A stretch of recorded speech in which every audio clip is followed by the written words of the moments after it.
Now, more on the latest building collapse in New York. You might have heard a few moments ago, I was talking about the Salomon Brothers building collapsing.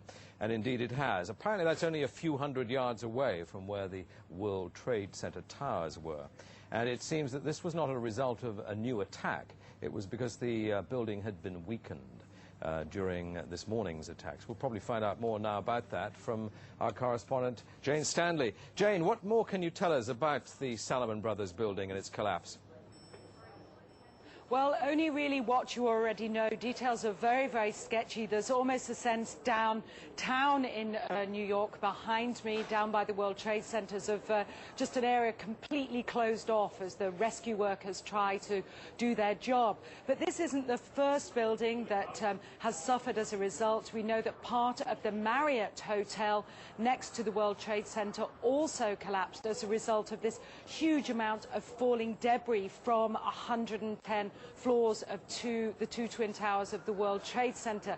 As you can see behind me, the Trade Center appears to be still burning. We see these huge clouds of smoke and ash, and we know that behind that there's an empty piece of what was a very familiar New York skyline, a symbol of the financial prosperity of this city, but completely disappeared now, and New York is still unable to take on board what has happened to them today.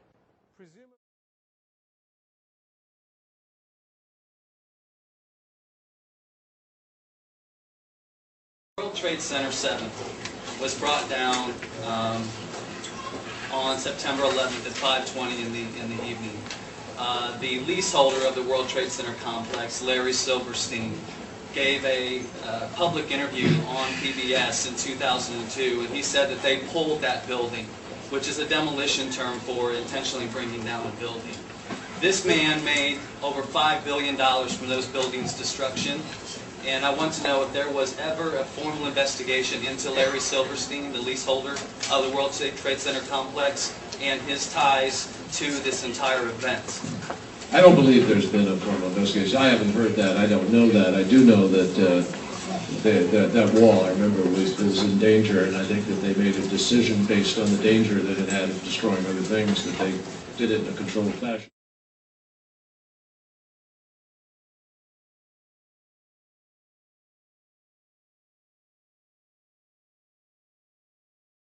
The dramatic collapse of World Trade Center 7 is something everyone ought to see.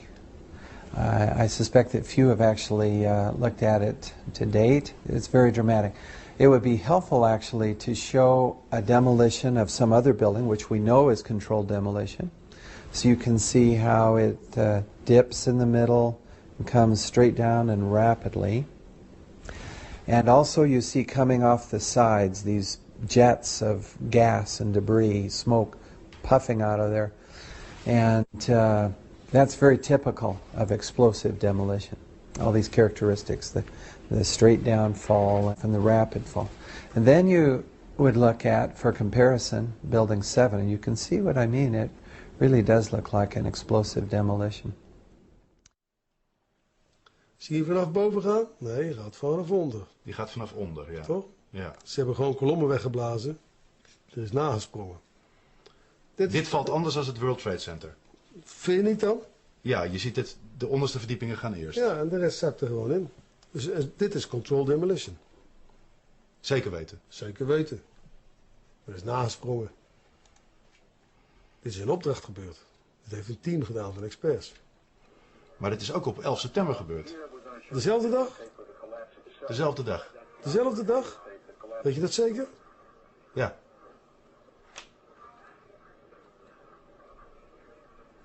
Daar gaat hij weer. Ik kan me herinneren dat ze zeiden dat er nagesprongen is, maar het heeft dagen gerookt. Er was al veel rook weg. Was het zeker weten de 11e? Dat kan heel waar zijn. 7 uur nadat de World Trade Center naar beneden viel.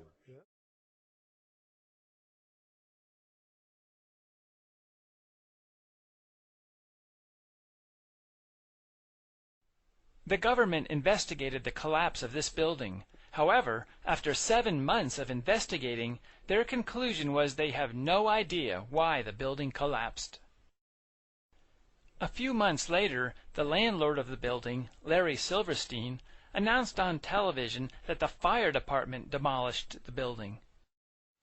The government and news reporters should have asked Silverstein and the fire department to explain what happened to Building 7, but nobody asked any questions.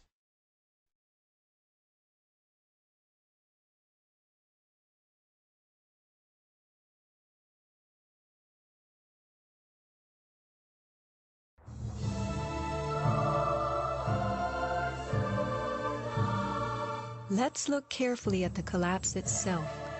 Notice the puffs of concrete issuing from the sides of the building well ahead of the collapse wave. Called squibs in demolition language, these are actual explosives, charges firing visibly through the exterior as gravity pulls the building down.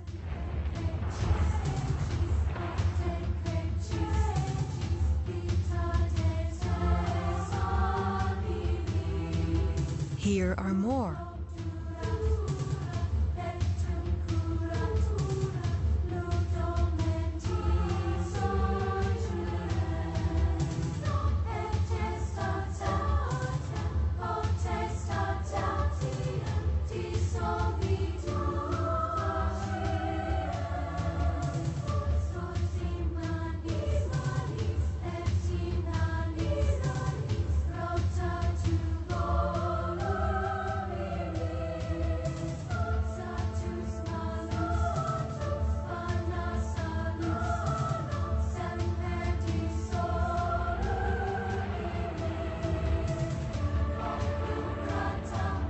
Shattering from the top, engulfed by banana peel plumes, these were no ordinary implosions.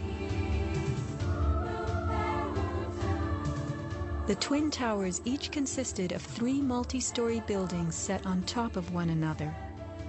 To sustain the weight of so many floors, the sky lobbies had to be extra heavily reinforced. Watch a big squib coming from the sky lobby band.